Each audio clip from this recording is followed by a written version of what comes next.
The question is an open question, no? It's an invitation to find out.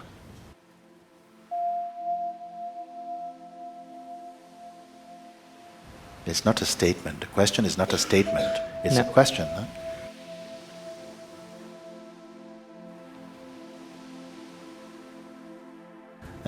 And also, this question cannot be answered.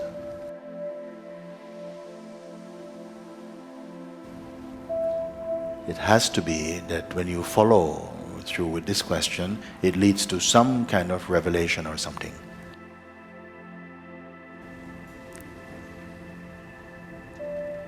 I call this type of question piranha question, my piranha question, I say, because it eats up the questioner.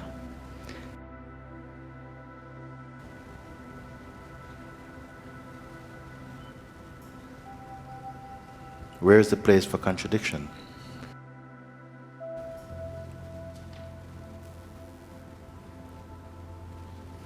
You have intuitively the sense, I am the seer of all of this.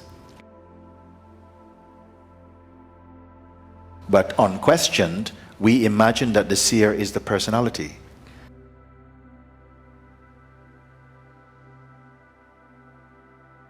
Then we come to see that the personality itself is a quality, and it itself is also seen.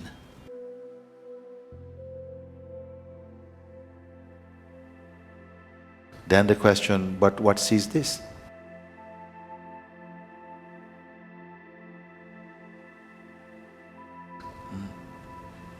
And some inner scanning is scanning to find if it can find the seer of this even.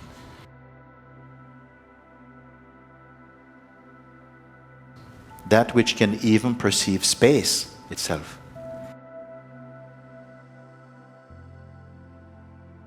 And who can define space?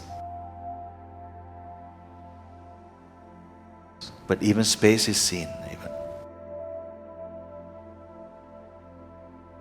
Silence is itself perceived. Yes. So, itself cannot be defined as only silence. Silence is like maybe its perfume.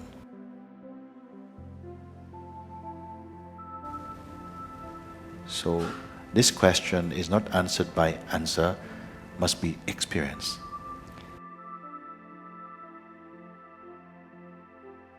But whose experience? Find out.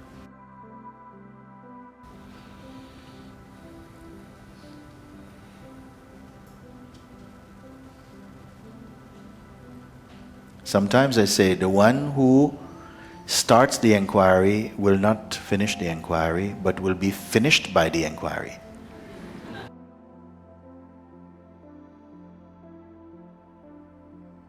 Especially at such a stage of inquiring.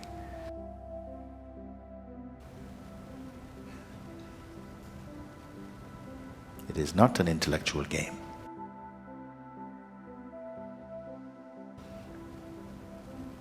It is the key to the end of suffering,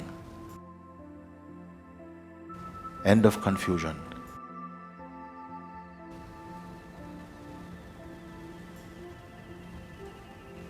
Even the identity of a meditator will not survive.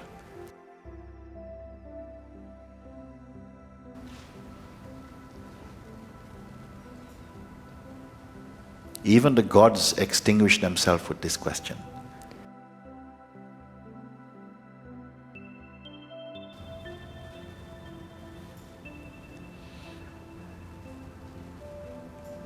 So if there is contradiction, it must be something in the intellect.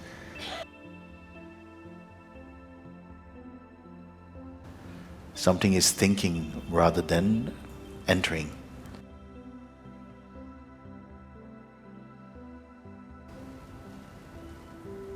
And thinking at this stage is often coming out of fear.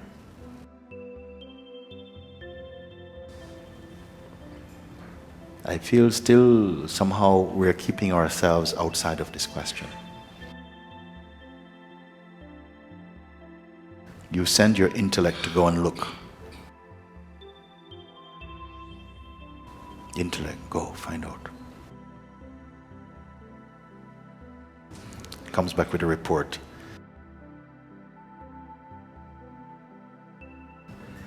It's nothing.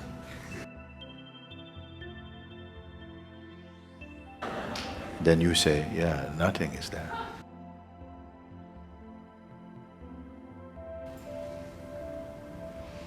There's a room that you can only enter when you leave your mind outside.